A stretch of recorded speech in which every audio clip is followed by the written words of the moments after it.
Well, hello, everybody, and welcome to the sixth ABLE Learning session, once again hosted in partnership with Colorado Post and the ABLE Colorado team. We're so happy to have all of you here. My name is Lindy Hoffman, and I'm with the ABLE National Team at Georgetown University Law Center.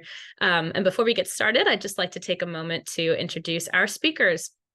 So first off, Jonathan Aroney is a partner at Sheppard Mullin, where he is the leader of the firm's government contracts, investigations, and international trade practice group, and is a former managing partner of the Washington, D.C. office. Jonathan is also a founding member of the firm's organizational integrity group, a cross-disciplinary team of litigators, regulatory specialists, federal monitors, and ex-prosecutors with extensive experience helping organizations prevent and defend against challenges to their organizational integrity. As an outgrowth of his internal investigation practice, Jonathan was appointed in 2013 by the U.S. District Court for the Eastern District of Louisiana as a monitor over the New Orleans Police Department. Jonathan leads a team of former police chiefs, internationally known professors, and other professionals who collectively are responsible for reviewing, assessing, and reporting publicly on the NOPD's compliance with the federal consent decree. In this capacity, Jonathan works closely with the Department of Justice Civil Rights Division, NOPD management and officers, and members of the New Orleans community. As a corollary to his work in New Orleans, Jonathan serves as a pro bono member of and has helped guide the development of the very successful NOPD EPIC, which stands for Ethical Policing is Courageous program, which was the country's first department-wide peer intervention program for police officers, which also served as a precursor to ABLE. And Jonathan also serves as the chairperson of the ABLE Project Board of Advisors. Lisa Kurtz is our other presenter today. She joined Georgetown Law Center for Innovations in Community Safety in January 2021 as director of the ABLE Project. She has been working with ABLE since its inception as a member of several working groups and as a consultant managing ABLE's day-to-day affairs. In her current role, she manages all aspects of the program, including training, implementation, evaluation, and research. Prior to joining the Georgetown University community, Lisa worked as an innovation manager with the New Orleans Police Department. And as part of this role, Lisa managed the Ethical Policing is Courageous EPIC program, which, as I already mentioned, was the precursor to ABLE. Lisa also supported the work of the Education and Training Division, the Crisis Intervention Team, and the Officer Assistance Program, as well as spearheading the department's bias-free policing initiative. Before her transition to the field of law enforcement, Lisa worked in alternative K-12 education in New York and in New Orleans. So thank you both so much for being here with us today to talk about the history of ABLE and active bystandership scholarship. We are so excited to have both of you here. So as always, I'm going to get started with asking a few questions. Oh, I'm sorry, Jonathan, did you want to say something quickly? No, I'm just going to say thank you for having us. Of course, yes. But like always, I'll get started with asking a few questions that I had. But if anybody in the audience has questions along the way, I want to invite you all, please, to send them in the chat. I will be monitoring that, or you can feel free to message me directly.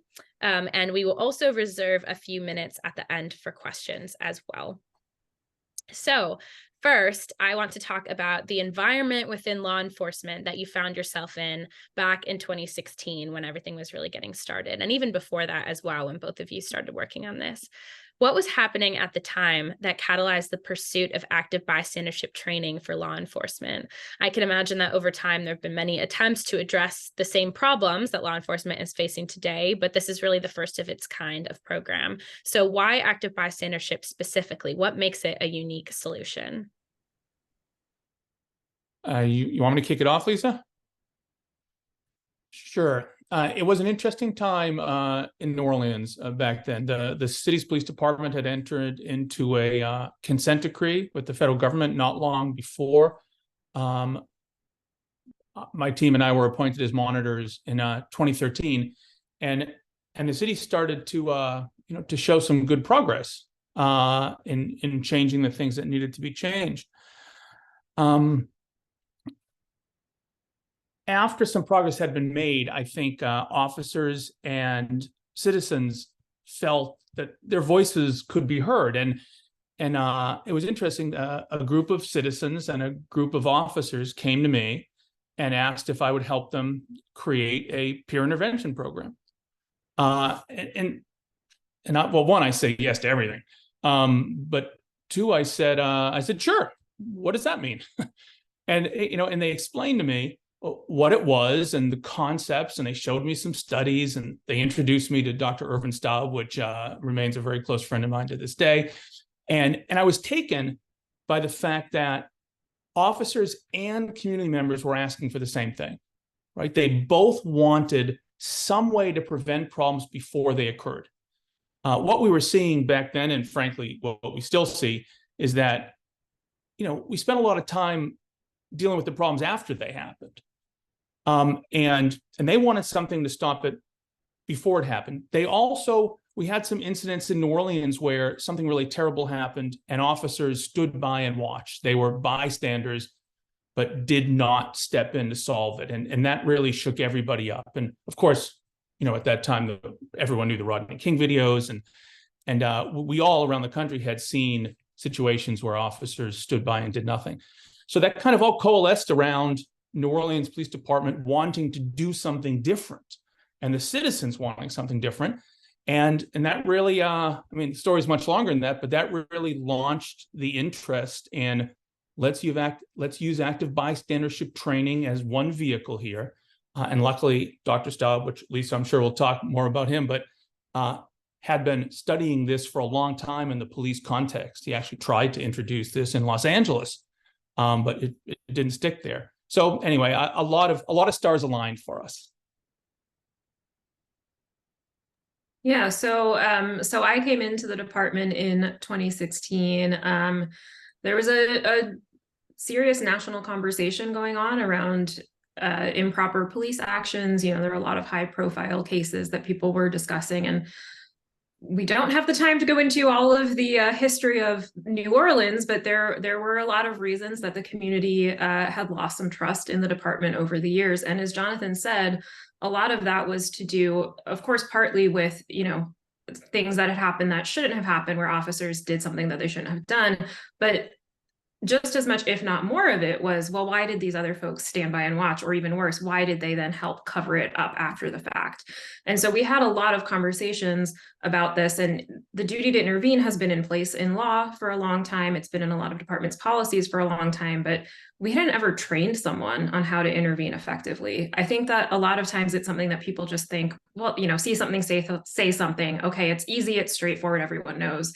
But what Dr. Staub's research, as well as more than 50 years of social science research from other researchers, has shown, and of course our own lived experience has taught us, that we all tend to think that we're better at intervening than we actually are, and that we're more likely to intervene than we actually are. We all want to think, yes, of course, if there were a situation where the need arose, I would be the first to jump in.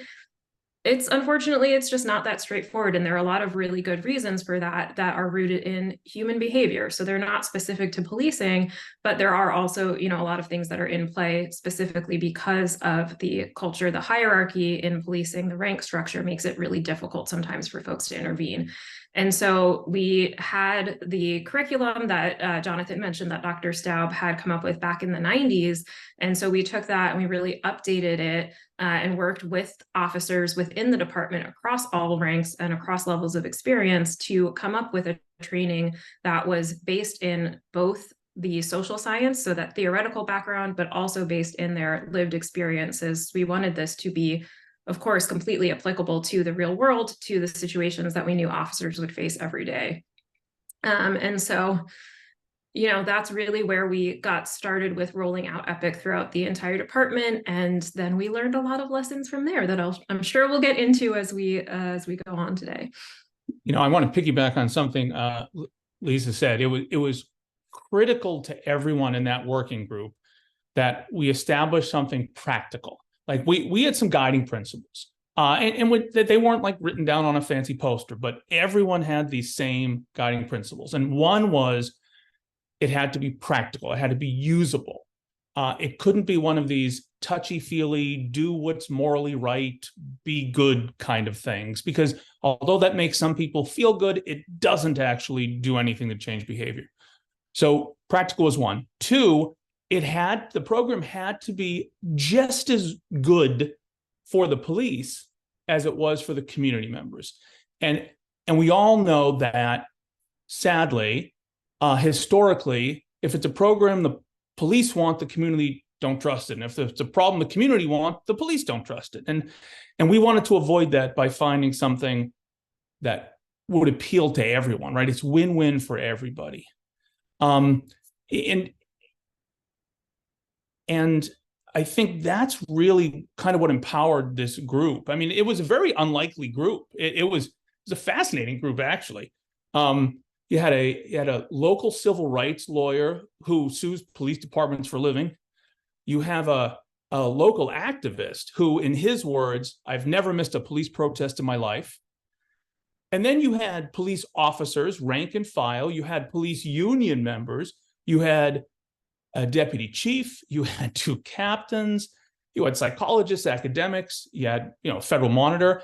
A very unlikely cast of characters that came together, all wanting the same thing. So again, the stars really did align at a time where we had a really good chief who was willing to think outside the box.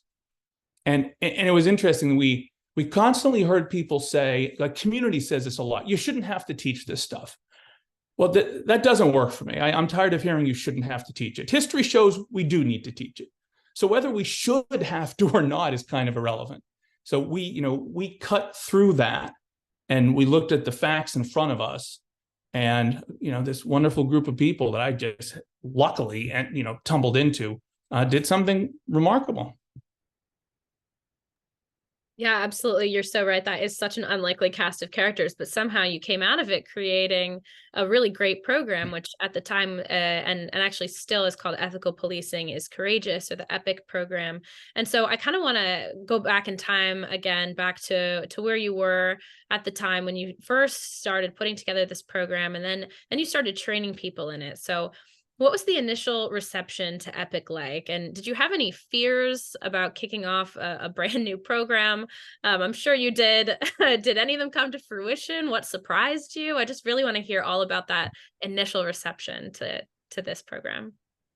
Well, we had tons of fears, and we had tons of hurdles and roadblocks. And it's interesting because Lisa and I probably saw this from slightly different angles, right? While I spent more time in the working group kind of developing it, she like had to implement it, right? It's like, okay, here's a great idea, go and make it work.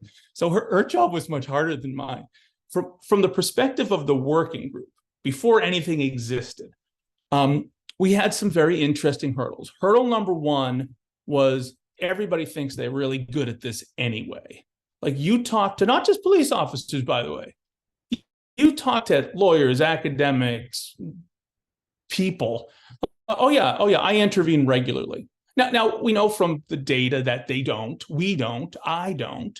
And the problem is we remember when we do it, right? That's our brain protecting us. But we're not so good at remembering millions of times we don't.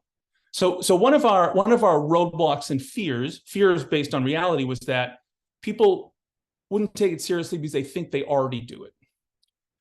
The other fear we had was, and this is a very, I don't know if it's unique to policing, but it's very powerful in policing. Officers think every new idea is just serving 2 purposes. 1, trying to get them to rat on their colleagues, and 2, trying to give another opportunity for them to be disciplined. Right? They believe very strongly in that, and perhaps they have some historic evidence why that historically was true. So we had to come up with, the working group had to come up with a way to counter those 2 fears. Because EPIC back then, ABLE today, it has nothing to do with, quote, ratting, right? It's all about stopping the problem before it occurs, but it still was a hill, if not a mountain, we had to overcome. And we had to overcome the concept that it's just out to discipline them, which is why ABLE's not a discipline program, right? It's a teach them how program. So those were, Lisa probably has more, but those were 2 of our biggest hurdles / fears at the outset. My fear was that I was a 20-something civilian trying to tell officers who had been on the job longer than I'd been alive that they were going to have to do this new training, and that this was a program that, I'm here to tell you that this is going to be great. So we got off to a bit of a slow start. I think that, one of the key lessons we learned early on was about just involving the right people. And they were, in some cases, official, formal leaders in the department, and in some cases, informal leaders. We developed a team of ambassadors who were the folks that, they might not have a chevron or a stripe, but like, people listen to them, people look to them to see, okay, is this legit? So it took time. It took the help of a lot of people. We had, the deputy superintendent or a field operations bureau got involved. I think that was hugely important. And then there was also a key person in his office who's on this call right now, but I don't think would appreciate being called out, so I won't do that. But that person was tremendously helpful. This wouldn't have happened without having someone who was really on top of things and really dedicated to making sure that everyone actually followed through and got into the training, but also that the messaging was consistent. We figured out pretty early on that this couldn't be kind of a one and done thing where it's like, okay, well, we're going to teach you how to intervene and then you'll know and you'll just do it forever. We knew, right? The science, the research has all told us that that's not going to happen.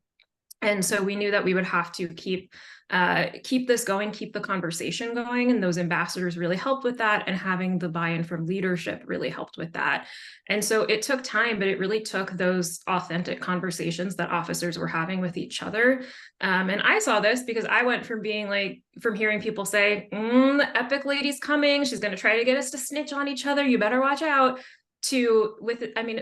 it took a while, but eventually it was like, hey, Epic lady, come here. I want to tell you about this intervention that I did. Oh, I want to tell you how I, use the Epic training in everyday life. And so I do think that really just having those key folks involved is really, really helpful. And also, I think just helps combat a lot of the perceptions that people have. Like Jonathan said, any new program that comes out, I don't think this is unique to policing. People are going to be skeptical. And so you have to have folks who can speak from a really authentic place about why this is going to be important, why it's going to be impactful, and how it's going to benefit officers and the community. I agree with everything Lisa said, and we were very, very deliberate in how we went about building support, right? As Lisa said, we had informal leaders, we had formal leaders, we had people from the associations, we had people from rank, we had people from the community. And the community people were not, lovers of police, but they were willing to open their minds and realize that, hey, maybe we can work together. We also had, and I can't stress this enough, we had a police leader who got it, who understood the concept of tone at the top. So Dr. Joel Zavoskin, who's one of our kind of, co-founders, he was there at the beginning. He used to say, for able to succeed, it's got to be top to bottom and bottom to top and inside out and outside in. And so with respect to tone at the top, I'll just tell one quick anecdote because it highlights the difference between a leader going through the motions and a leader that really wants to show support. Michael Harrison, who was our chief and now recently retired chief in Baltimore, he was one of the first to attend training. And I remember distinctly because I was there that day. He walked into the room, he took his cell phone out, he put it on the counter, and then he went to his seat. That little thing right there sent a huge message, right? He not only was taking training, he was there and he participated and he let everybody know that they had free reign to talk about whatever they wanted to talk about. I'll always remember, I've learned a lot from Michael over the years, but that it's a great example of how tone at the top matters.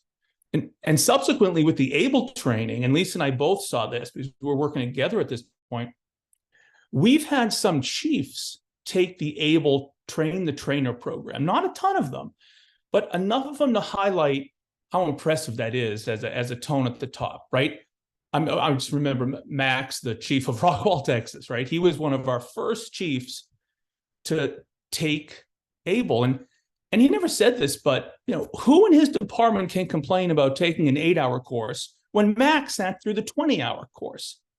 So the finding the right people who get it, who understand it, and who want to see this succeed is a critical aspect of holistic change. Absolutely. Couldn't agree more. Yeah, that's great. And hopefully if we have any folks on here who are in leadership at their own agency, they can kind of take a mental note of that anecdote and think about this doing the same thing. So obviously, Lisa, you're director of ABLE, Jonathan, you're chair of the board of ABLE, not EPIC. So why the transition to active bystandership for law enforcement? Where did EPIC go? Is it still here? I would love to hear about that. And obviously because you transitioned to ABLE, was there any changes to the program as you moved over to being ABLE instead of EPIC? Why were the changes made? I can probably speak credibly to initially why the difference, and Lisa probably can speak even more credibly to the substantive changes in the program. And to be clear right off the front, even though two agencies still use the term EPIC, there is no EPIC anymore. It is a term we allow them to use because they both used it prior to their being an ABLE, but both of those agencies have transitioned to the full ABLE curriculum. So you hear EPIC now and then, not a thing. ABLE is what all 350 plus of our agencies do. So this was we announced ABLE in June 2020. Okay, and so not long after the George Floyd killing, my colleague at Georgetown, Chrissy Lopez, and I got together and we said, okay, now's our chance, now's our window to take what we did in New Orleans and try to share it with the nation. And that was truly our goal. And so we had to think through some things. And one of them was, should it be EPIC anymore? And our bottom line for us was, you can't have a program of national importance tied to one department. No matter what department it is, right? Any department around the country is invariably going to have a problem now and then. And you don't want that to become a distraction for the overall national program. So that was actually one of the key things. And there are other reasons too. Various parts of the country have very parochial views. So some people in the South don't want a program created in the North.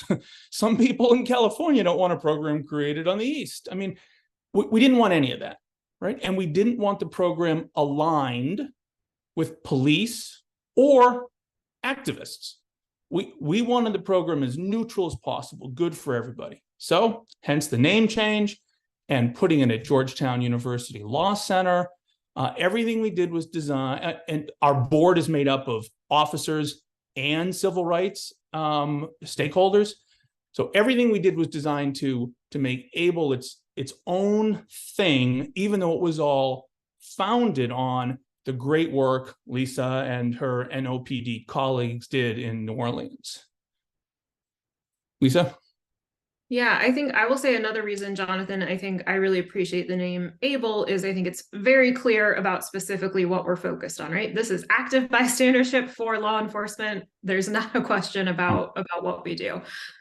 So I think, like Jonathan said, right, this really grew out of our experiences with EPIC.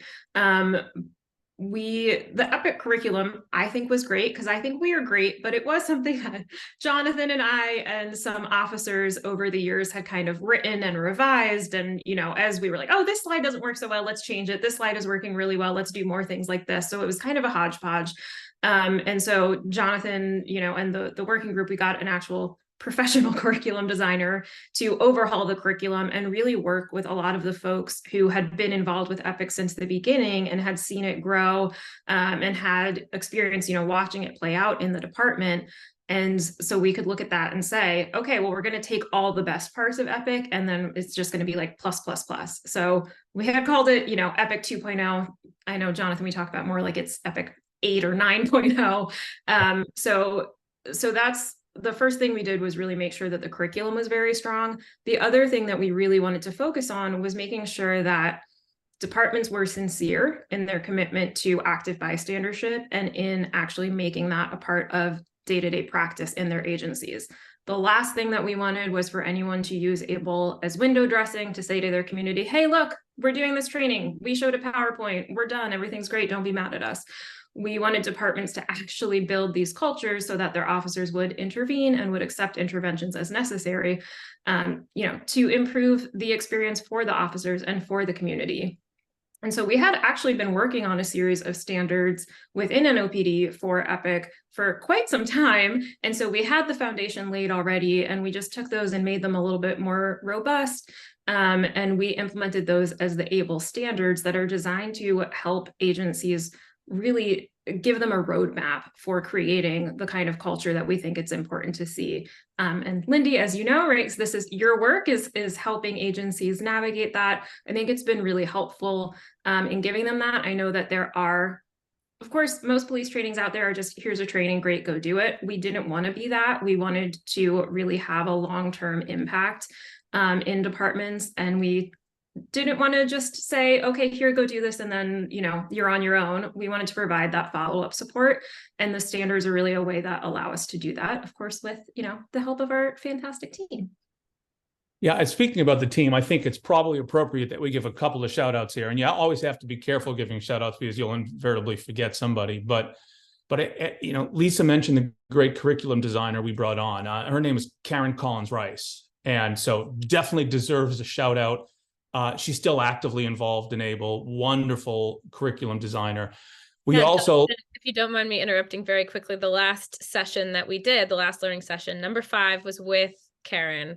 So if anybody wants to hear from her, go back on our YouTube page and you can hear lots.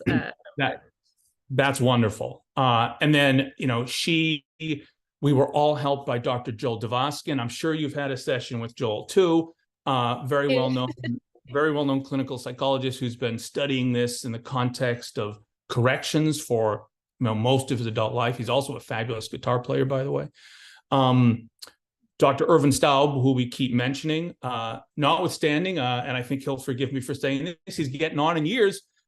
He still gave totally generously of his time to help us at every turn. So yeah, I mean, Lisa and I are lucky to get our faces here, but God, the team, we could not have done any of it without the team of volunteers we had. And we all did it. We all did it volunteers. To this day, I'm pro bono on the whole thing. I put in over 1,000 hours a year pro bono. And I'm sure, and Lisa did too before Georgetown hired her. So it's just a wonderful group of people. That actually is a fantastic transition. I don't know if you meant to do that, Jonathan, but to the next totally question accidental. I was going to ask.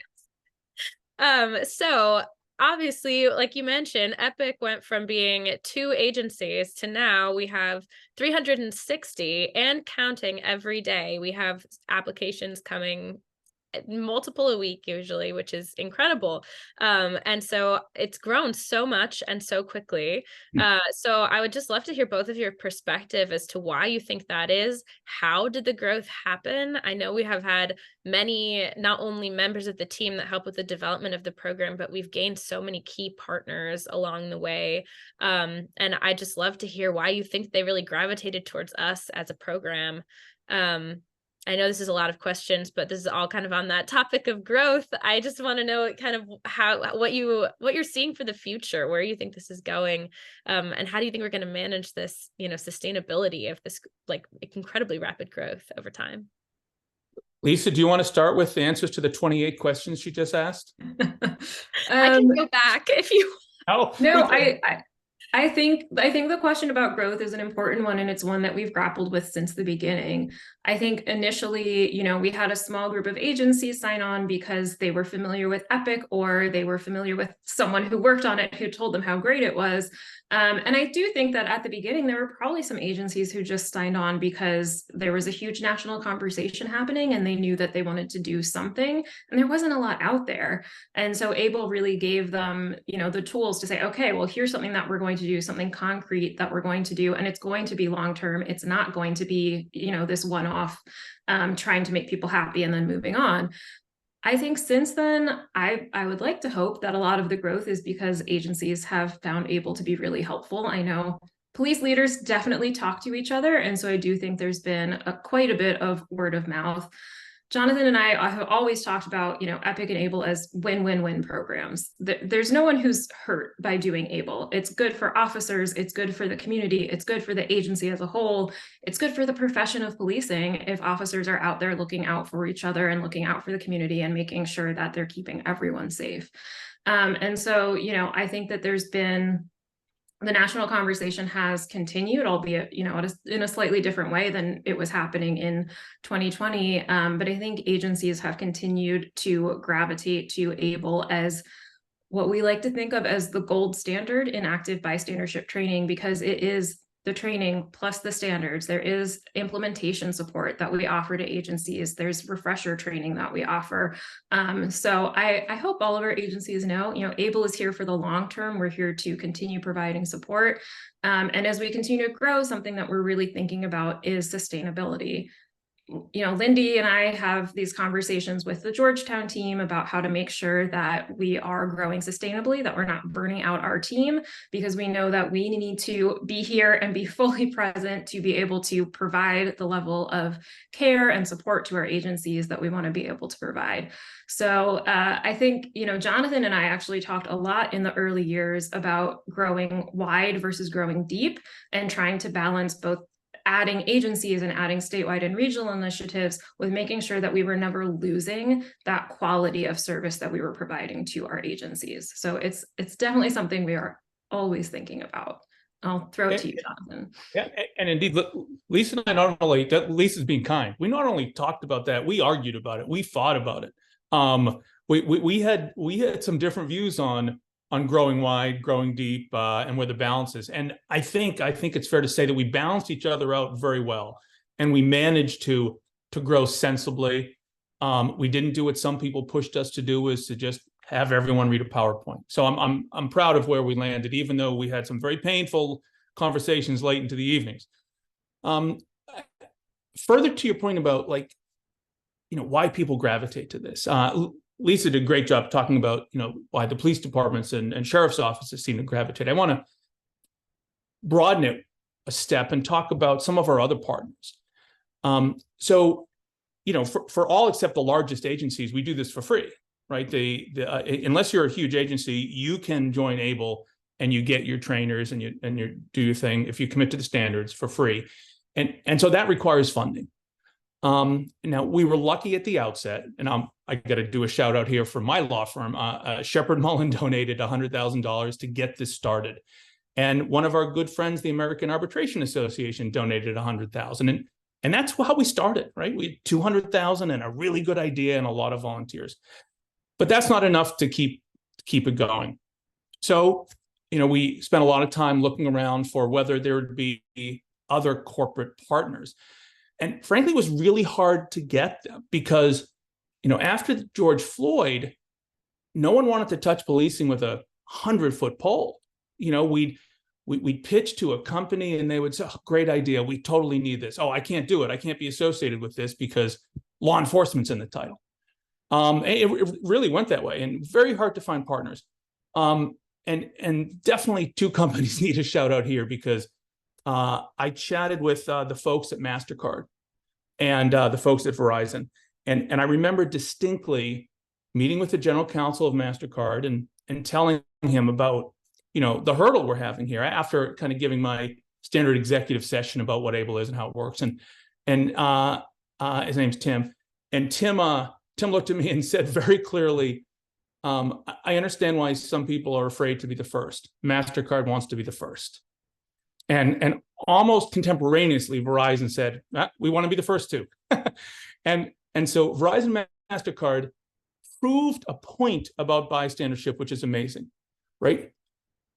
Bystandership from the context of policing, you see it all the time. No one wants to be the one to intervene, right? If there's a group of people, everyone hopes someone else will do it. Once someone else acts, everyone else jumps in, right? You see this all the time in policing, and a fear of being the first is one of the inhibitors to bystandership. Well, we were seeing the same thing with corporate supporters. But once MasterCard and Verizon were willing to be the first, then we started seeing other companies say, yeah, I want to be a partner too, right? Microsoft helped. Johnson & Johnson helped. Meta. Jigsaw, Google. I mean, it's a long list, and Pepsi. It's all on the website. But it was very interesting to watch, the inhibitors play out in real life. And so we had great corporate sponsors, and we still need more, by the way. So if anyone knows a corporation, have them call me. But it was a great start. And then we wanted to make sure we had partners beyond police departments, right? So we have a formal MOU with the FBI and the FBI National Academy. And, when we incorporate ABLE executive sessions into the very prestigious FBI NEI program, the LEADS program, the NCC program, we have a partnership with IACLEA for campus law enforcement. We have a partnership with the DOJ COPS office. So it gave us a lot of credibility on the law enforcement side. But we need equal credibility on the civil rights side. Now, it didn't hurt that one of our original board members was Vanita Gupta, who is civil rights lawyer extraordinaire, former president of the Leadership Council on Civil Rights, former vice president, I think, of the ACLU, and now very high up in the Department of Justice. We had partnerships with Selma Center for Nonviolence and Reconciliation. So we worked really hard to make sure that we were not, quote, taking sides, right? As Lisa and I keep saying, this was about reducing harm to everybody. And the folks that have come together to support us, I think, demonstrate that. Thank you both so much for that. That's all so interesting. And I didn't know any of that. So really cool perspective. So thank you. I have one more kind of long form question for you. And then, so those of you that are on the call, you can start thinking of your questions right now. But one of the things that I think gives ABLE so much credibility and validity is the fact that it is based on over 50 years of research into active bystandership. And as we know from ABLE training, active bystandership has been used in multiple other high stakes industries like airlines and in medicine and preventing sexual assault on college campuses. And of course, now is being used in law enforcement. But all of those programs are relatively new, despite the extensive history of scholarly interest in the field. So what I'm really interested in is what really sparked that boom of interest in studying active bystandership in the 1970s when this really took off? And how and why did we choose the particular studies that are in the program based on just the breadth of research that's really out there? Yeah, so I'll let Jonathan talk about the particular studies. I can speak to the rise in the interest in active bystandership, and I think Jonathan's laughing at me a little bit because he's probably going, "Oh, is she going to talk for the next 8 hours?" I could, but I won't. So there was a very specific incident that actually sparked this interest. It was the murder of a young woman named Kitty Genovese in 1964 in Kew Gardens in Queens, New York. The story that was reported at the time was that 38 witnesses saw Kitty being stabbed to death on the street. No one did anything. No one tried to help her. No one called the police.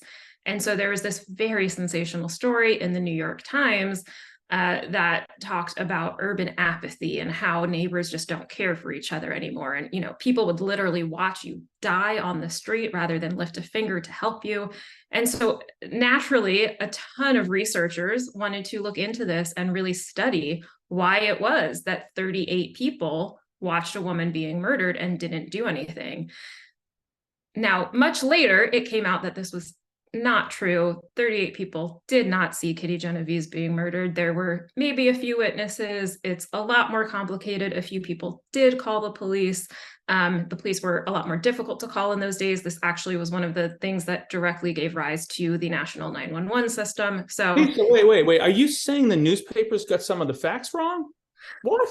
I am saying that the number 38 witnesses actually came from a casual lunch that the editor of the New York Times crime section had with the police commissioner at the time, who just threw it out there off the cuff, and it became the headline.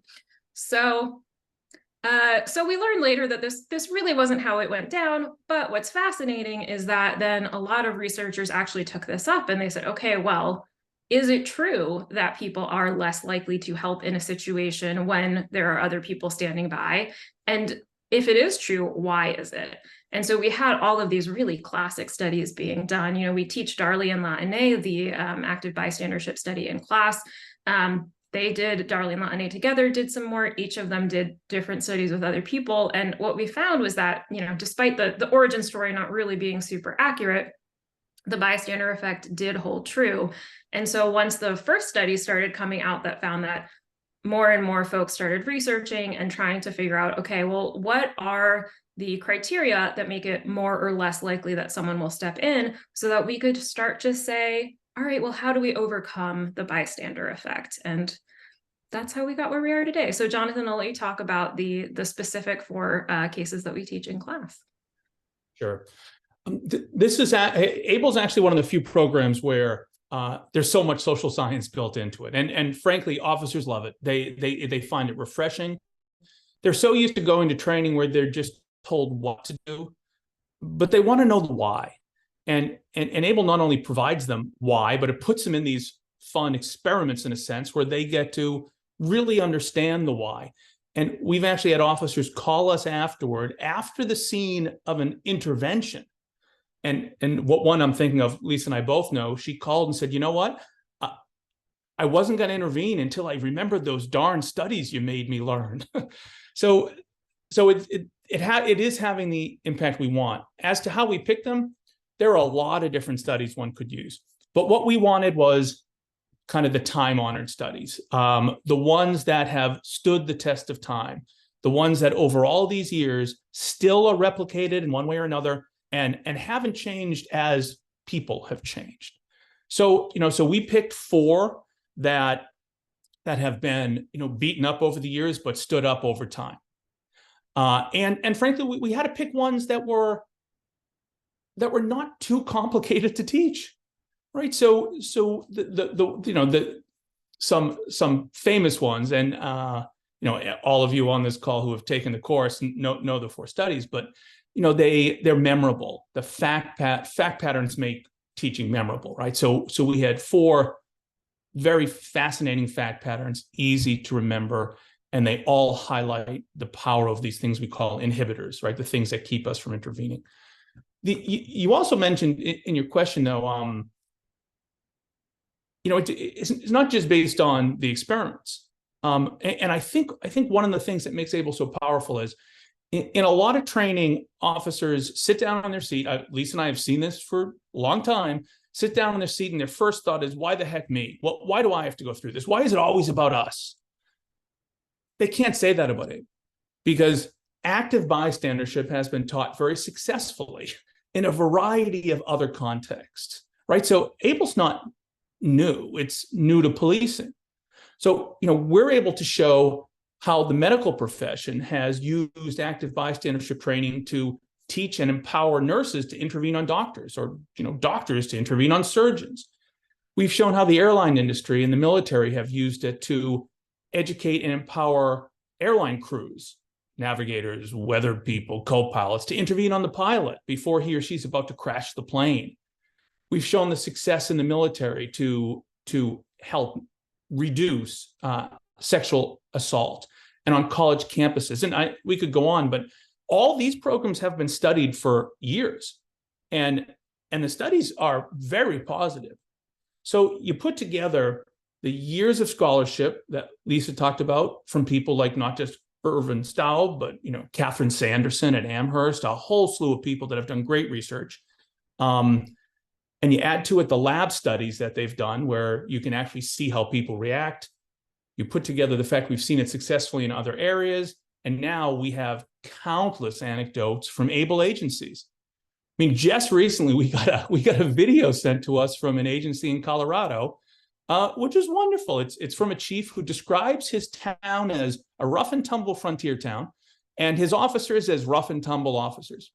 And he sent a video showing an officer who was being very mistreated by a citizen, and then got spit on, and was clearly about to lose his temper, as frankly many of us might. And a younger officer behind him tapped him on the shoulder and said, "Yo, tap out," which is actually terms we use in ABLE. And it wasn't a setup. It really happened. It probably saved his career. It saved harm, to the citizen, saved a lawsuit. So not only do we have the research, but we're now seeing these videos and stories come in, which is very humbling and empowering. Yeah, and I just want to add on to that, that I think for me, maybe not one of the most fascinating things about the research is that what's consistently found is that knowing that inhibitors are at play, knowing that there is a bystander situation happening, is the most important thing to help you overcome those inhibitors and help you be an active bystander.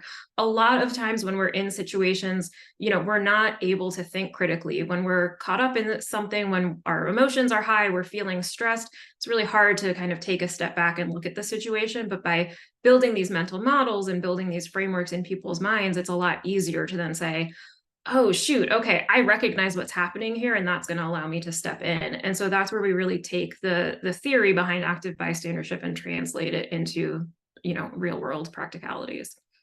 I think another thing hand in hand with that we've learned, and frankly, the scholarship shows this, but now we see it ourselves, is a novel concept. You can actually teach this. Like, you can literally teach people to be better bystanders.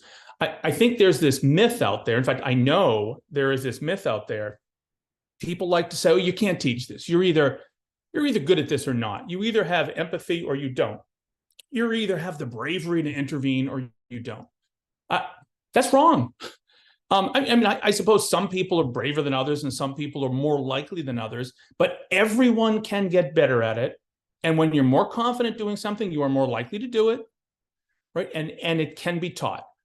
The example we often give is the way people used to teach duty to intervene in this country was, hey, here's a PowerPoint, your moral obligation, now do the right thing, right? It never worked, obviously, but can you imagine if we taught firearms that way? Here's a gun, here's a PowerPoint, just don't shoot the wrong people. Like, that's the equivalent of the way people used to teach duty to intervene. But that's not how you teach firearms, right? You learn it, you do it, and you practice it like crazy, and you practice it under all different conditions. And that's how, even if you've never shot a gun before, you can learn to do it. Same thing with active bystandership. Everyone can learn to do this and be more likely to do it.